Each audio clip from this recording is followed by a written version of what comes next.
Welcome back to Jeff Outdoors. We're back in the Jeff Outdoors shop. This is where I do all my, what do you call it, putzing. And today is kind of a cool day, not only temperature-wise, outside here, outside the window, but I picked up some, I have expanded my maple sap storage capacity today for a great price. So without further ado, behind me, I have, you probably see one sitting right there. See that barrel? Boom, I have two more.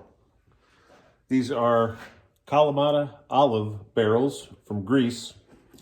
There is a guy about a half an hour or so away who has these in stock. He's been having this. He has this empty food grade barrel and bucket business on the side for he said like 9 years now. And these are made in Greece. First off, the barrels are made in Greece, and they were filled with the Kalamata olives. So the lid on these is kind of cool. It's a two-part lid. And it has a rubber seal. You can see that seal there. And it sits inside there. And you can, when you put the lid on, it's essentially watertight. So it, not that that makes any difference for, spilling sap out of there when maple season's going, which I haven't started yet. We got some snowstorms coming up this week. I just watched the weather, and looks like it could be interesting this week with winter returning to northern Ohio. But what I do like about the lid is that when I do put it on, the sap is in the tank and it's sealed off. So, nothing's going to get in there, and, not that anything would anyways, but nothing's getting into the sap when I have it stored with this kind of lid. So it works out pretty good. You can see the top of the lid has where it was from. You can see there it was from Greece. There's a town there, Trofico, Greece. I've traveled around the world. I've never been to Greece. I think it would be interesting to go there. But what a great resource for a local maple man like myself to be able to have access to these. I bought these. I bought the two today for $30 each. Now they're 58 gallons. So right away, I have over 150 gallons of sap storage. I don't know yet whether or not I'm going to need that with the way the trees might run this year with the sap. So the biggest thing that I'm looking at is I need to have capacity just in case. Say it's a banner year and I get more sap than I've ever gotten. Now what I was using, and I'll show you here.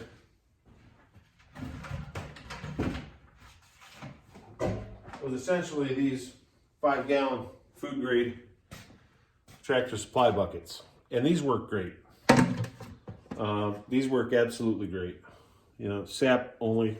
The stuff I use for maple is dedicated, so nothing has ever been in here except for maple sap every spring for the past 4 years, and these work pretty good. So I've had a bunch of these. I've had I think I had like 11 of them. So 55 gallons of buckets. I wanted to get away from these, so when I'm gathering, I'm coming back and these tanks are going to stay in the shop here. It's not heated out here, so it's like 34 degrees out, but I'm completely warm and it's really not a problem. I've got my wool on and I could sit out here all night. I'm not cold right now, and I won't be cold 2 hours from now. It's just my type of temperature and climate out here. So going to the bigger tanks allows me a little bit more space. So I'm not dealing with a bunch of small buckets. At first, these worked out perfect. And just watching how maple goes, how many taps you put in. You know, these buckets worked great when I was doing 20, 25 taps, even up to 30 taps, but I'm up to 50 taps now this year when I do tap. And I have, I have the chance to have a lot more sap.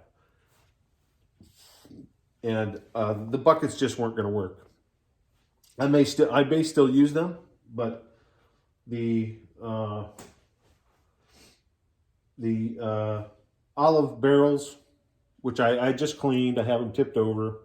They're just going to drip dry over the next couple of days. I'm going to go back and I'm going to put the cleanser in that I use for when I brew hard cider. So I actually did a video on that for cleaning maple equipment. How do you clean sap buckets? So you can go back and watch that. So I'm going to use that cleanser and get in there and get some warm water and just sterilize them. And they're completely clean now. I mean, I just washed the heck out of them for at least an hour with good hot water and everything. So the new tanks will be perfect for what I want to do. And I may try to put in more taps next year. So if I get up to 80 taps, 75 taps, maybe even up to 100 taps, who knows? I have some family that is potentially interested in tapping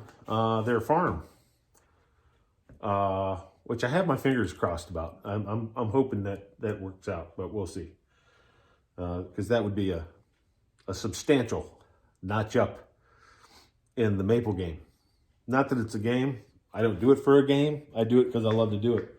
It's all about the end product and the process, watching the weather, getting the taps in, getting the sap, boiling it down. I spend all year getting wood together, getting scrap wood. I got my scrap wood bin over here if you haven't seen that. I get all my scrap wood from an Amish wood shop, and that's completely full, and that's all going into the wood-fired maple evaporator, hopefully in just a few weeks. Like I said, we're supposed to get some snowstorms this week, and I don't really know how things are going to go yet. I've been watching the weather like crazy. There are people boiling sap right now in Ohio. They've been boiling sap all week and making syrup. Most people who run vacuum lines, pipeline through the woods, they'll just turn the pumps on, suck the sap out. I mean, there was guys up in Vermont back in December who were making syrup. So if you have the technology, I mean, that's great. But for us guys who are on buckets and olive barrel sap tanks, we got to wait a little bit. There's one thing that we look at when it comes to deciding when to tap, and that would be we here in Ohio have the Ohio State Extension, agricultural extension really, and they have a thing online that you can check out. It's the growing degree days, the GDD, and they have it regarding each tree. So silver maples are, I think the last time I checked, were 34 days from first bloom, and that was just this week. So that's a month from now, a little over a month, which would put us to the end of February. So I do have at least one silver maple that I tap. So that guy's probably getting tapped here in the next couple weeks, regardless, because I want to get it in. I want to be ready to catch that whatever's running.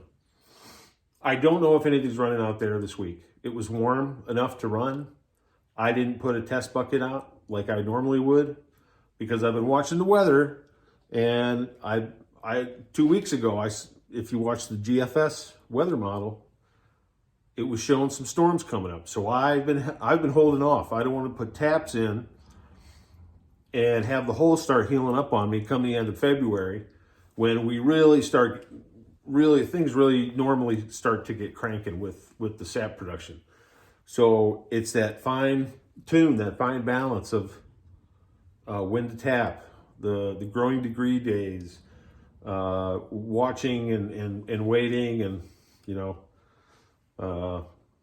I probably look at the National Weather Service. I look at the National Weather Service website more than any other website on the entire internet. I personally find the internet kind of boring, to be quite honest. I don't spend time on the internet.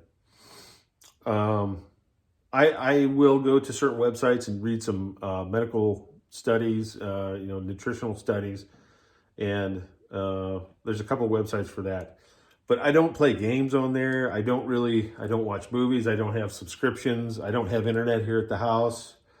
We don't have television. All I have is this little phone, and this is pretty much all I need. I like to make YouTube videos to see if anybody's out there wants to hang out.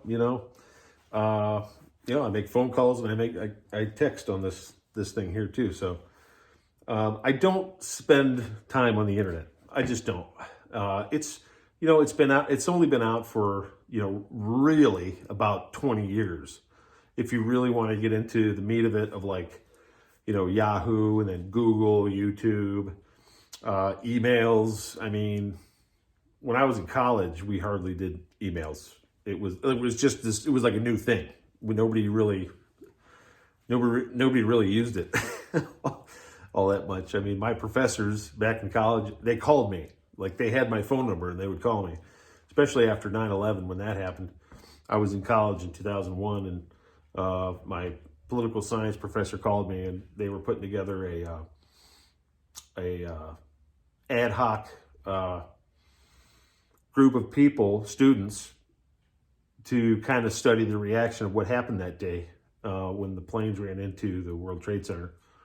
So, they closed the university, and I went home, but then I got a phone call from my professor, and I ran back to campus and got in on this classroom, and everybody wanted to find the guys who did it and, take revenge type stuff. So that was a pretty weird day. If you're not of age, if you weren't around during 9/11 back in 2001, which is crazy to think, there was no other day in my lifetime that was anything like that. I know people alive were around when JFK was assassinated, which was,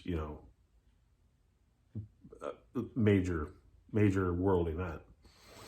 But for my age group and everything, 9/11, I was born in the 70s. So for my age group, it was, the fall of the Berlin Wall, but then 9/11 came around, and the Gulf War back in the early 90s and all that stuff. So anyways, I don't spend a lot of time on the internet.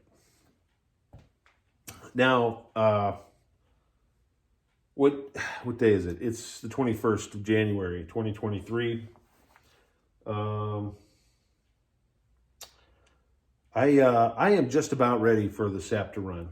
There's a few other things I want to get cleaned, and I have my workflow which is set up a little bit better from the wood bin and the sap storage out to my evaporator out here, which is about 50 feet out of the shop here.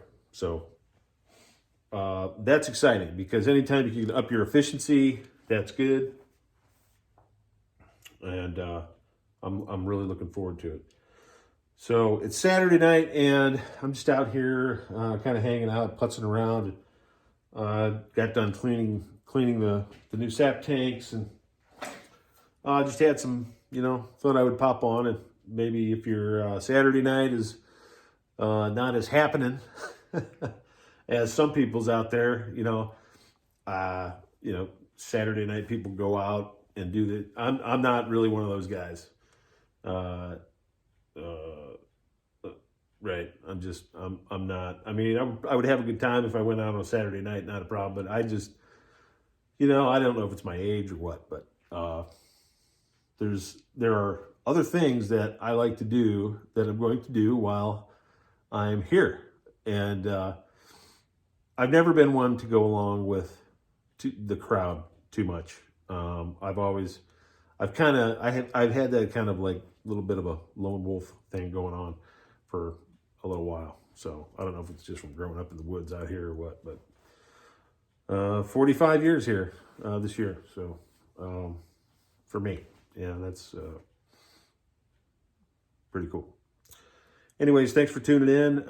Any questions on making maple syrup or history? I used to be a history teacher. Let me know. Comments, questions, like, subscribe. You know the drill. Hit that little bell too so you get notified if I put up another banjo video. If you watch this, if you like banjo and guitar, I play guitar too. I throw up some tunes every once in a while. Have a good time. So see you on the next one.